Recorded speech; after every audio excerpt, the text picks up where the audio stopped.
brought out so far. And then she in fact asked me if I could help her with a publisher. And at the same time, Shantanu had taken on Om International, and he had also asked me to identify some good writing and just bring it to him. And so it was I who brought them together, and the result was this. Time when all kinds of homogeneities are being pushed down our throats, imposed on us in all kinds of ways, everywhere in the world that you look. I think this anthology asserts that we live in a diverse world where there can be differences, conflict, and variations and different convictions or different perspectives on things, but that we can still talk to each other.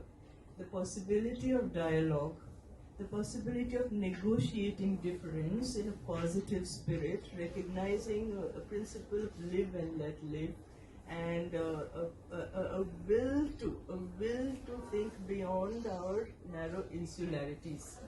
I think that is why I feel that the very patchiness you're talking about, yes, it doesn't all blend seamlessly because we don't live in a seamless world. We don't live in a seamless world, and why should the anthologies feel or seem, sounds like a pun, why should it seem seamless? But, I really think that that's the strength of the volume, that not every voice agrees, but they all seem to be concerned, in certain ways, and they trigger our thinking, and even voices from the past make us think about our present and open different windows. And I think there's a lot of learning that goes on when you read these voices from elsewhere, because we get so taken up with our own immediate realities. And literature, and what is wonderful is that it's a literary anthology. Yes. We are all talking, perhaps, apart from talking about genres, we are all talking about lived realities as reflected in the written word. But there is a difference between literary writing and, say, the discourse of the social sciences or the medical sciences or mathematics and so on.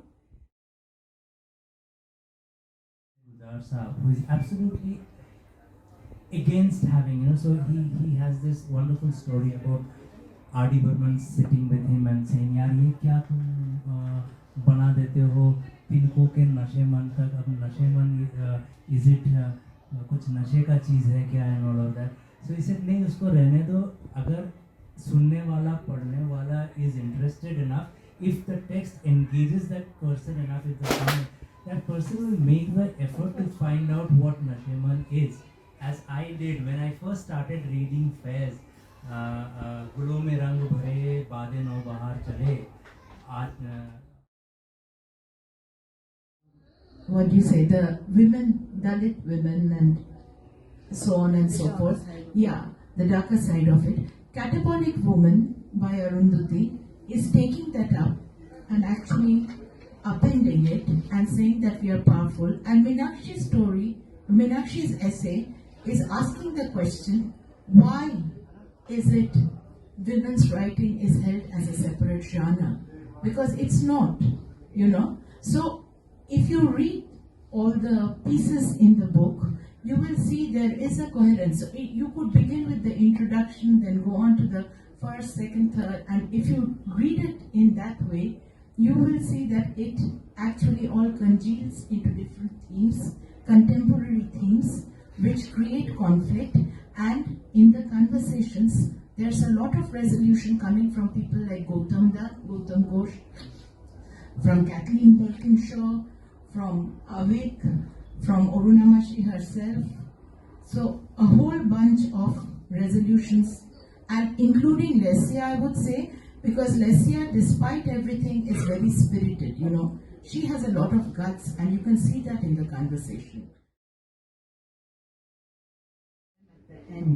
But basically, she's been on the run from April till now. She doesn't have a home. And this morning in New York Times, I read these headlines.